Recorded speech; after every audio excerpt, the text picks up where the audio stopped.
JT Thompson, y'all listening, watching live the Elite Life Show. And yo, we got a special show tonight. Very special guest coming into the building tonight. I've been waiting on this conversation for a long time. You're talking about an entrepreneur. You're talking about a businessman. You're talking about somebody that had dreams and goals in his life, and you couldn't even imagine the path that he had to take in order to get and achieve those goals. And tonight we have an exclusive interview um, with my man. It'll be here in a few minutes, and I can't wait.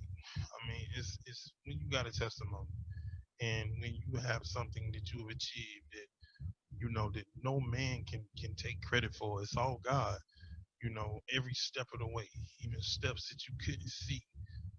God was in the midst of and really making it happen, and there we are. It's like it's amazing. So, to watch this young man come and be a part of the show tonight, the Elite Life Show, y'all, first and foremost, sponsored by B.L. Frederick's Memorial Service, Funeral Home, Funeral Services. There's no one like him, man. Reach out to him. Get opportunity. He's a proud sponsor of the Elite Life Show. Also, shout out to Sheikah Thompson, Hope of Rock Hill. They are a proud sponsor of the show as well. We appreciate you. And also Newmont Oliver Amazon Church, proud sponsor of the Elite Life Show. I'm very humble, and privileged to have, each of y'all on supporting me and supporting this show and supporting T&E Networks. Speaking of T&E Networks, of course, if you want more details or want to be a guest on the show, just go to t.n.e.networksllc@gmail.com for more information. Go check out our website at tnenetworks.com or hit the like after this episode and subscribe to the channel so you can catch shows like this one and the Brave Talk show as well. Uh, we're doing it. A lot of work as we finish up 2020 and go into a brand new year. A lot of things that we can say that we've been blessed to overcome and see our way through. And here we are. Another day, another opportunity to impact, inspire, and just have a tremendous um, impact on this world. You talk about taking steps that none of us can foresee what 2020 held for us, but yet if you walk by faith and not by sight, it's a totally different walk. So you're talking about a totally different vision and just walking in the midst of something that you can't even imagine. So, kudos to everybody that made it through. And kudos for those that, what I'm saying, are going through things. Um, we pray for you in abundance. And, we just ask God to touch you in a very special way. You understand that, you know, everybody didn't wake up this morning. And there were different things that just, happened in life that we couldn't foresee. But here we are, trying to make the adjustment and trying to figure it out, trusting God and asking God to bring healing and bring comfort and just just just pour into our spirits and our souls because at times we don't always have the answers. And it can be a little troubling at times when you try and figure those things out and you're at a crossroads in your life. You know, life is a cold world at times. And, we oftentimes are trying to figure it out or trying to figure out what we can do next in order to take the steps in the journey that we want to take, in order to get where we want to be. Because, life doesn't always have, the easiest answer. So it's always something that we're dealing with or we're trying to, make amends on. And we just got to keep pressing forward. A lot of things that can distract and discourage us, but you got to keep that thing moving. Keep keep saying to yourself, you know what? It's not how many times I get knocked down, but it's how many times I get back up and say, okay, despite what you throw at me, here I am. I'm not gonna, I'm not gonna fade. I'm not gonna fail. So, you know, we're gonna do what we're gonna do. After the commercial break, my special guest will be here. Stay tuned. The Elite Life Show here on TNE Network. Hi, everyone. My name is Crystal Rogers. I just wrote a book called I Survived the Storm. It's about my once broken life and about toxic and alcoholic relationships. If God can bring me through it, He can you too. You can purchase the book on Amazon or Barnes & Noble. Or if you do not order online, you can personal message me, Crystal Rogers, and I will be glad to send you a copy. It's $13. Y'all have a blessed day.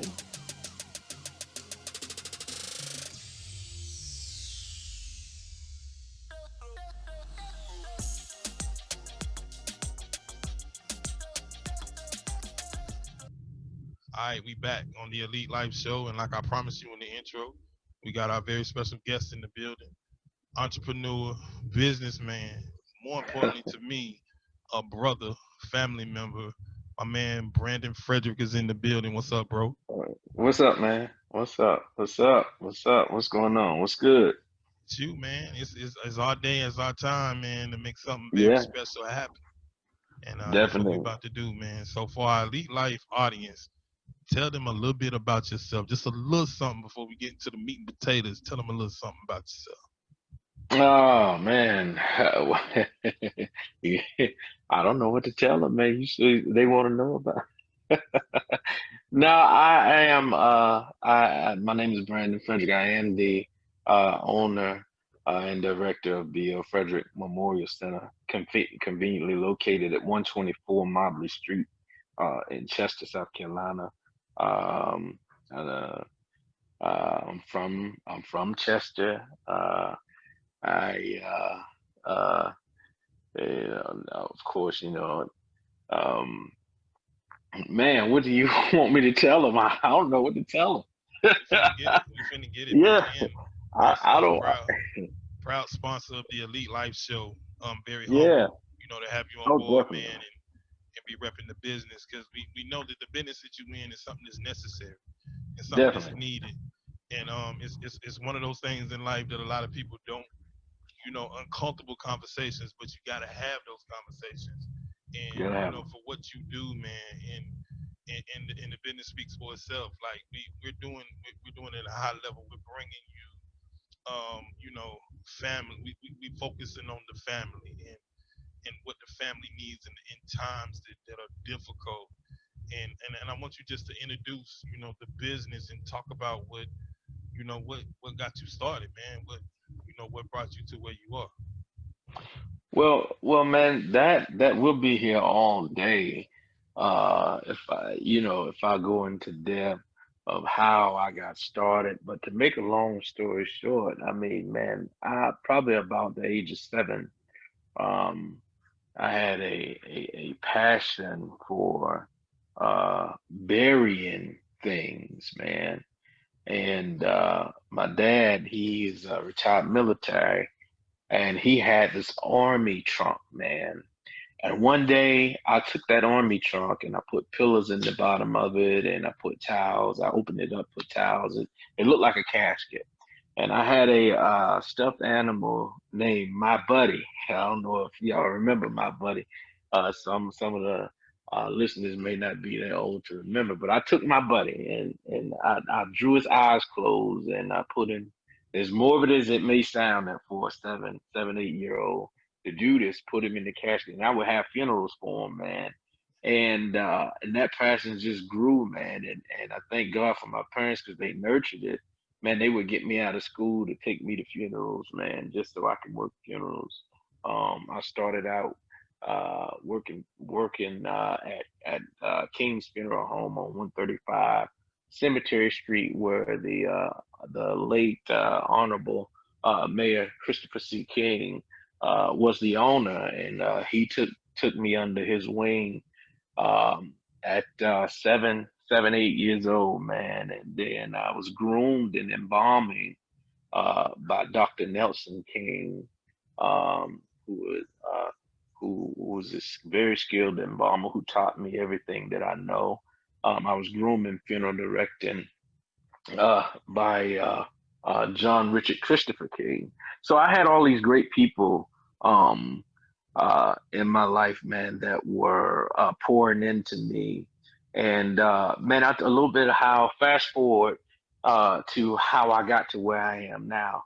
Um, I've been working for funeral homes all my life. It's really the only job that I really had, man. Uh, I took a job at Wells Fargo Call Center back in 2012, and I was there for a substantial amount of time, and it just wasn't for me, man. I wasn't. It just wasn't sitting right with me, and it's always been a lifelong dream to own a funeral home. Always been my lifelong dream to own a funeral home. And I went to college for that. I graduated with the associate's degree in science from Gupton Jones College in Decatur, Georgia. And so I have this degree, but I'm not using it. And so um, I prayed about it, and I said, what do you want me to do, God? What is it that you want me to do? I had this degree that you blessed me with, but I'm doing nothing with it. And I wrote out my vision, man. I wrote out my vision. Let me know how I am on time. I wrote out my vision and I prayed over my vision. And one day I was sitting at my desk at Wells Fargo and it was clear as day. It said, write your resignation and turn it in. It was on a Thursday.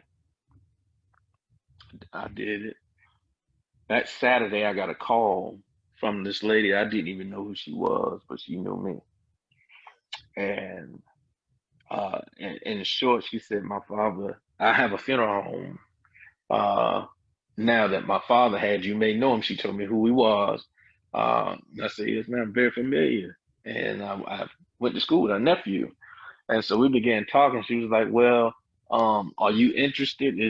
Would you, like to take a look at it and see? Now, let me tell you, I just walked off my job, right? And and I'm trying to figure out where my money gonna come from, right? And then I get this call, and she telling me that I can open this funeral home, and I'm thinking to myself, where am I gonna get the money from to start this? You understand what I'm saying? Yeah. So, so man, long story short, this lady let me get the funeral home, man, and people won't believe this. People will not believe this when I tell them I had $1,200 to my name. $1,200 to my name. That's, And we started BL Frederick Memorial Center with $1,200 wow. with a vision and a dream. God blessed it, man. And we have been open this year. March 6th, we're going into our seventh year, and we're getting ready to build a new facility, man. And it's on our own land, our family land. It's on family land. So everything that we do, we're about family, man. Yeah. We are about family, keeping things in the family, generations to come, man, breaking generational curses and blessing our generations to come. Deep. That's deep, man. I tell you, when you talk about where you come from and where you at, how does it resonate in your spirit when you know that the next man don't exactly know that those footsteps and what it took to get to where you are and continue to walk in those footsteps now. Talk a little bit about that walk and what the public may not know about that journey. Well, man, as in anything, you have your daily struggles. And some days are better than other days. There have been times, when I've gotten discouraged and wanted to give up and throw in the towel and I wanted to quit.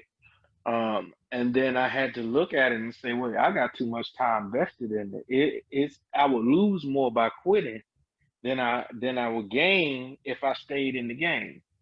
And so, just by, and a lot of things what the public don't see, they think because you're a business owner, you have money. That's not necessarily the case. Just because you have a business, that means you might not never have any money because you have what you call overhead, and you have overhead expenses. And when you have overhead expenses, you have employees, you have your regular utilities, you have insurance, you have all of these things that come into play. And if you're not doing any business, guess what? You so much money is going out and nothing's coming in. That causes stress, and that causes anger, anxiety, depression. So people don't see that. All they see is you have a business. So it is a struggle to serve the community, and then you get into not only a lot of things that the general public don't see does not see is the battles that you have to fight when it comes to uh, catering to, serving, and pleasing the community. A lot of people they don't know the strife and the struggle that one has to endure. That's a servant. When you're a servant and you serving people, there will be trials, there will be strife, sometimes there will be turmoil. But guess what? You can never lose your character. You can never lose your faith. You serve those people. Even if you don't want to do it, you serve it. And there's a lot of things that I don't want to do, but I know that I've been called to serve. So guess what? I got to put self aside. And a lot of people don't see that because you deal with in those things internally. Yeah. Um, I had this opportunity to see you in the pulpit, and I want to talk about what was that like to get that calling and know that God wanted you to do something different. Talk about that being poured in your spirit and what it felt like to go through that transformation. Well, man, you know, the calling comes with life experiences. Comes with life experiences and things that you go through in life. You go through them for a reason. And when it comes to dealing with spirituality, and first of all, you have to believe in God. That's first and foremost. And when you believe in God, then you develop a relationship. And after you develop a relationship, then comes the dialogue. And so you begin to hear from God and begin to get instruction. And sometimes we run away from our calling, of what God has called us to. We shy away from it and run from it. And I ran for a long time, man, until I couldn't run no more. Until he had me back in the corner and say, "No, this is what I call you to do, and this is what you're going to do." And so by him calling me to minister, he not only called me to minister to the body of Christ, but he called me to minister through the services that I give to the community. See, the funeral services that we provide, we don't see it as we just doing the funeral. No, it's a ministry for us. It's a comforting ministry for Yeah. us. And so when he called me to minister, everything changed. Everything had to change. My life had to change. My walk had to change. My talk had to change. And so it was a transformation that had to take place. Now, was it easy? No. No, it wasn't easy. Did I fall? Yes. Did I backslide? Yes, yes, yes. I'm not perfect by all means. Uh, but I will say that it was a transformation that took place, and you'll know, for those that are listening that are struggling with going into a ministry, you'll have a defining moment when no is not acceptable and running uh, is not acceptable. You'll have that defining moment, and you'll know when you're called. That defining moment for you. What was that moment like? Man, um, honestly, I can't tell you that, oh, I heard a voice, and oh, he just shook me and rocked me. I can't tell you that. My defining moment was through prayer. while I was down on my knees, while I was seeking His face, and I and, and I do daily devotion. I've been doing that for years. Before I do anything in the morning, the first thing I do is I pray. Before I check my phone, before I do anything, I roll out of the bed and I pray. And I've created that relationship and that dialogue with God. And so I knew what He was telling me all the time. He was telling me through it. He was telling it to me through prayer. But when I got up off my knees, I was running. Gotcha, gotcha. Yeah. So Yes. that was the defining moment. It was through prayer. I was like, okay, God, I ain't gonna run no more. Because then he started showing me how he's gonna put me on the shelf. And I don't want to Gotcha. go on the shelf. Because when God puts you on the shelf, be a long time before He take you off. Talk about something that I know is near and dear to your heart. Talk about the impact that your grandparents had on Oh man. They had me spoiled. They had me spoiled. I will say that. They had me spoiled. Especially my grandmother. My grandmother, Pip is what we called her. you. Yeah, She had all of us spoiled. She especially had me spoiled, and she would. I remember times, man. I do remember. I have very few memories because I was little. I was probably about 5 or 6, maybe yeah, a little younger. But she would be in the kitchen frying chicken, man. She would have that brown paper bag with the flour in, and she would put the chicken in. Oh, you know what I'm talking yeah, about, man. yeah. And she would pull a stool up to the bar and tell me to stand on the stool. She'd say, "Now preach, grandmama, a message now." And she would sing, and then I would have to preach, man. And we would have church, man, Doc. We would have church in there all by herself. I mean, in midday, when she had watched me in there cooking, and she just, she spoke into my life on so many levels, and everything that she spoke over me, man, I'm walking in it. I'm walking in Wow. it, and so I mean, that's just the power of a praying grandmother, you Yeah, know. Yeah. yeah. She's one of the most phenomenal women that I've ever met.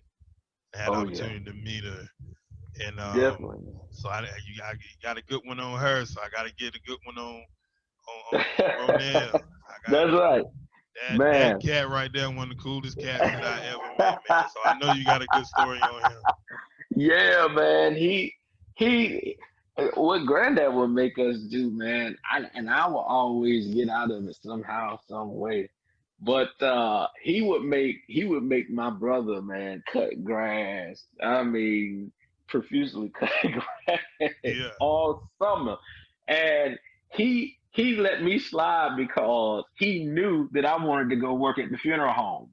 yeah. So he would never ask my mama, you know, he would never tell my mama get both of the boys ready. He say, get Sean ready because I'm coming to get mine.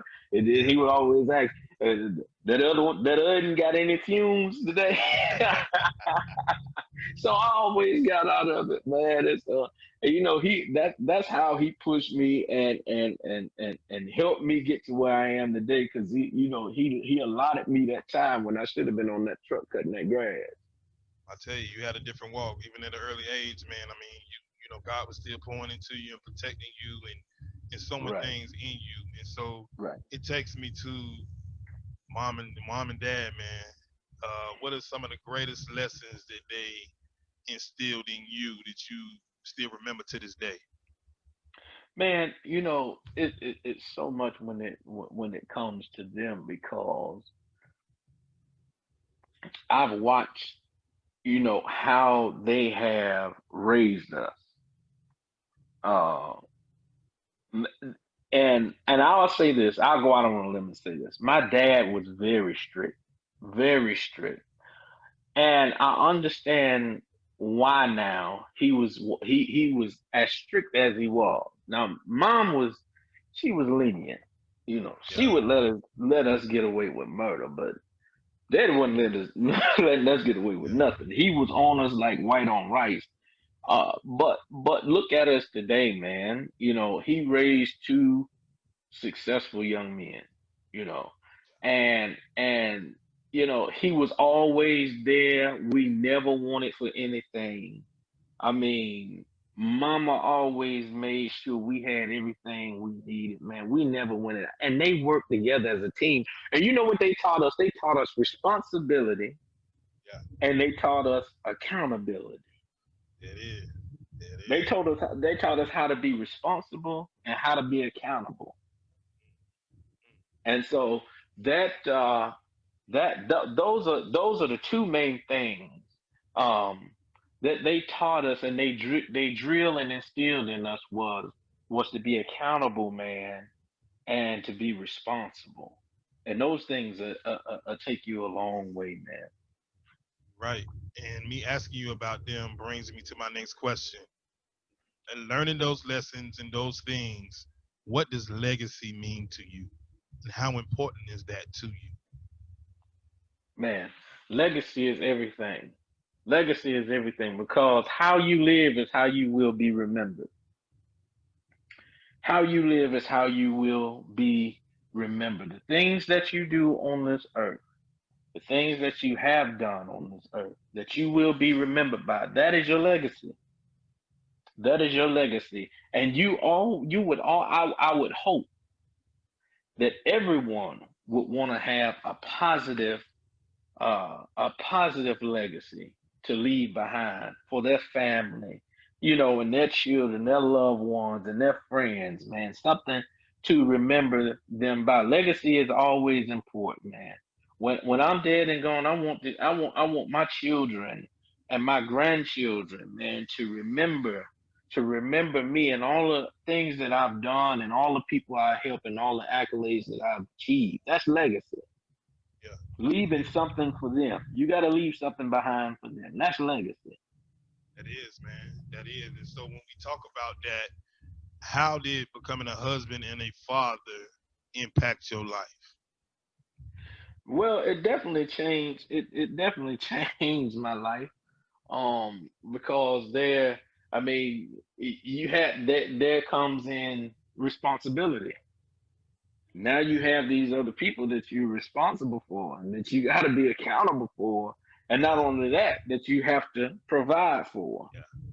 Right, Yeah, you have to provide for them. So then there's a lot of maturing that has to take place, a lot of growing up that has to take place, and so that's what makes you and mold you into the person that you are. yeah, yeah. You're right. You're right. So when you look at your kids, what do you see in them that reminds you of yourself when you were their age? Man, I see determination. I see uh I see talent, man. I see overachievers. I mean, my son, he's overachiever. My daughter, she just, man, I don't know where she gets all this talent from because she doesn't get it from me. She doesn't get it from me, but she's so talented and so smart, man. They're smart, man, and they just, I mean, they surprise me daily, man, with the things they do and say. And you know the grades in school. Now I can tell you this for a fact. I didn't always get good grades in school, Yeah, but I've never, knock on wood, I've never had to go to the school for a parent conference or suspension or anything like that. And so I'm just blessed, man, to have good kids. that's a blessing, man, within itself. I want you to talk a little bit about um, pouring back into your community. You did some things over the summer, not looking for any kind of self glory, but you poured back into your community, and I want to talk about it because you was impacted by the outpouring of support that you received and just putting the message out there. Talk about that process, man, and how that made you feel. You know I hate talking about stuff that I do in the community, James. You know I do. I hate talking about it. But I don't look for recognition. The reason why I don't look to be recognized is I always like to be in the background versus the forefront because it's not about me. It's about our community. And so this summer we set out, our staff, myself, we set out to do a back to school drive. And it was so successful, man. We had so many businesses, and I can't get into naming everybody that helped us. I know you helped us tremendously. Yeah. And we were able to give out. Well, first of all, we a little info about what we did was we had book bags with school supplies and also PPE. Yeah. So they had school supplies with masks. They had book bags with masks, and I think we put gloves in there as well. So we gave them PPE. Also, we fed them. Every child that came and got a book bag, they were able to eat free. Awesome. They were able to meet Senator Mike Fanning. They were able to meet um, our Sheriff Alex Underwood. And they were able to meet some teachers that were there that were helping us. And so it was a lot of people that came out, man, to help us. So we ended up giving out about it was a little over 500 book bags, and I think we fed about just about that many children. That's awesome, man. And there was a point to that, man. Was like this: you're not that guy that looks for self glory. And I wanted to paint No, a no, picture no. of the fact that we need more individuals like you that operate like you, because we can have more impact on our communities if it Right, was like right, that. And it right. takes me in a segment ways to my next question: the pandemic and the weight of the world, especially on the African American community. Talk a little bit about how that has affected you in your business, and then also as a man, and as far as making sure your family is safe and protected. Well, it definitely has affected us in a major way. It's affected us several ways. The first way that it has affected us is it seems as if there's a dark cloud that's hovering over us. Uh, this pandemic has completely ripped families apart, man. And I'm not just saying by taking loved ones, but it has ripped families apart uh, on so many different levels. Um, Not only has it ripped families apart and ripped loved ones from families, but it also has destroyed lives, man. It has destroyed lives not only by taking lives, but it, as in unemployment. A lot of people have lost everything. Yeah, And so it has affected us, number one, because we have to deal with it. We still have to serve those families and those individuals who succumb to COVID 19, to the coronavirus. Um, and it has affected our families and our employees and their families. It has affected us because now we have to take more precaution more than ever now. And yeah, so what I've had to do is I've had to cut down on my staff because I have um, certain staff with pre-existing conditions, and I cannot put them in harm's way. And so what I have done, I only have two staff members that's working at this time out of 11. gotcha. uh, just to try to protect myself, my family, and others. And we have exhausted every avenue of getting PPE. Yeah, yeah. And so the thing about it, man, it's just one of those things you have to pray to God that you don't catch it and be extra cautious. You Right, have to man. be extra cautious. You're right, and it's something that I realized in my own walk is I don't fear it. As much No. as a lot of the stuff that's out there, I just believe No. in something different. Yeah. And if I'm like, I think there's something in the walk that we're walking that it's like, you know what, if it is and it is, if it comes, I'll be ready to fight. You know what I'm Right. saying? Right. Right. I'll be Right. ready. Um, Right. because I just feel like nothing is implemented in this world is above God. God is It's still in nothing. control Yes, no he is. matter what it is. Plague, Exactly. pandemic, whatever you title you want to put to it. Exactly. As long as my God is in the mix, I Yeah. ain't got no fear. I ain't fearing Exactly. nothing. Exactly. Exactly. Exactly. And that's the thing to remember, man. If you put your trust in God, you have no reason to fear. You have no reason to fear. It's true. It's true. Um, I'm gonna get you out of here on this one, man. I want to get your take on. We've seen some things in 2020 that our parents and our grandparents seen that we Mhm. might not have thought that we would have seen in the forefront. Talk a little bit about your experiences with racism and where do we go from here? Oh well, man. In business, you experience that every day. You experience bias. You experience systemic racism. You experience racism. I mean, you experience it on everywhere you go in everyday life, whether you go into the grocery store or the gas station. Yeah, Some form of fashion you will experience. But the thing about it is, how you overcome is you take the high road. You take the high road. You never stoop beneath you. You never go beneath you. Always take the high road and hold your head up high with dignity. Always carry yourself with dignity.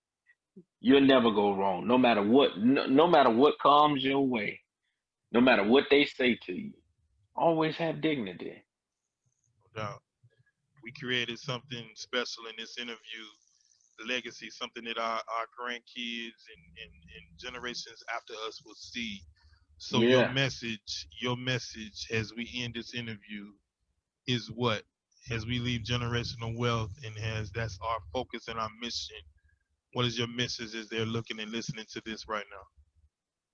If you're looking and listening to this audio, this Zoom, the main thing you need to know is, by all means, get your education. Get your education. Without an education, it's only far. You can't. You can only go so far.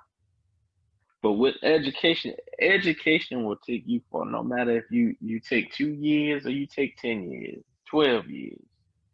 Have you an educational background? Get some degrees. Get degrees. Get as many degrees as you can, because those will be your legs to stand on. Those will be your legs to stand on. Get you a degree. If you want to get more than one, that's fine. But make sure you have some type of degree, some type of education besides high school. That's right. That's right. I'll say this. Don't be afraid to fail. Don't be Don't be afraid to afraid to take a fail. loss. No, no. And I'll say this before we leave. I took so many losses. I took so many losses. But I my favorite artist is Fantasia. She had a song. She said, "Sometimes you have to lose to win again." Right. And so just know, whenever you lose or you fail, guess what? Get back up, because you're gonna win again. That's it. A victory is around the corner. Just don't never give up. Never give up. Never at all. And you have a prime example in front of you as to why, if you keep going, you keep getting back up. It ain't how many times you get knocked down, you get back up. You You show get them, back I up. ain't done. I ain't You done. ain't done. Uh, Exactly. I ain't Nate Robinson. I ain't knocking out. I ain't TKOing. I ain't staying down. I'm getting back up. Yeah. I'm I'm getting gonna back wake up. up. I'm gonna wake Um, up. I'm telling you. it's been an honor, man, and a privilege to have you on the Oh Elite yeah. Life Show. I'll say that this interview has been one of the most special and near and dear to my heart. And I Oh want to man, thank I you appreciate it. for taking the time out to come on the show and look Yeah, forward to man. doing many, many, many things with you in the future. And just ask God to continue to bless you, man. And as an African American male and a leader, as we continue to walk, these steps are not easy, and there are not a lot of Exactly. people that can mimic walking in these shoes. But the one No, thing man. that I would encourage you, my brother, is to keep walking, keep taking them steps, because every step you take, the devil can't stand it. So Man, he keep can't stepping, stand it. bro. He can't stand it. I appreciate that, man. I Any appreciate it to the any phone. last words, man? Anybody you want to give a shout out to, or I'll definitely give how people can follow your business, how they can get in touch with you. Talk about Yeah, that. definitely, definitely. You can find us on Facebook at BL capital B capital L Frederick. You can find us at frederickfuneralservice.com. You can call us 803-377-7316. Um, and I think that's it. That's all we have right now. Yeah, that's all we have right now. Awesome. So you got all the handles, you got everything, you got a way to get in touch with Brandon. Again, man, it's been an epic interview. Look forward to Yes, what God has in store. Because definitely. as we keep God in front of everything that we're doing, man, there's nothing that's impossible, and there's nothing that we can't achieve. And Yeah, this generational wealth that I speak on, man, is coming, and it's going to be our families are going to feel the impact of what we're doing right now. exactly. Exactly. One quick thing and I'm gone, man. I want to tell the story. I'll share this story with everybody because it helps me. One Christmas day, this little boy, he had a box and he opened that box and in that box it was a punching bag and two boxing gloves and so he pulled it out and put it together and he began punching the bag and he didn't really know how it worked. All he knows is he was supposed to put the gloves on and punch the bag. So he got mad. He told his grandmama, he was like, I don't want to play with it no more. And she said, why? She said, because every time I hit it, it won't stay down. It comes back up. And she said, well, bring me the box, let me read the directions. So he brought her the box. She read the directions, and she said, the reason why it won't stay down is because he got something on the inside of him that every time you knock him down, he get back up. So I want to leave this with y'all. Every time you get knocked down, you going to get back up because you got something on the inside of you. Y'all be easy, man. I love you, JT. Man, love you too, Brandon. Somebody need to hear that word, and they got it. Ten Yeah, times over, yeah. bro. God bless you. Yes, sir. Salute, my bro. Talk to you Yes, soon, sir. man. Appreciate you coming Oh, on. all right, man. Take care. No doubt. Take care, man. All right. Yes, sir. Again, we end the show tonight, Elite Life Show. Had a very special guest, Mr. Brandon Fredericks, came through and blessed us with an interview in his testimony. Again, no matter how many times you knock down, keep getting back up. And let me say this show is dedicated to the memory of Sean Frederick. My brother, we miss you deeply, and may you forever fly high, high in the sky. We love you forever, my brother. It's been James J.T. Thompson, the Elite Life Show. God bless you. See you soon. Knowledge is king. Knowledge is king. Knowledge is king. Knowledge is king.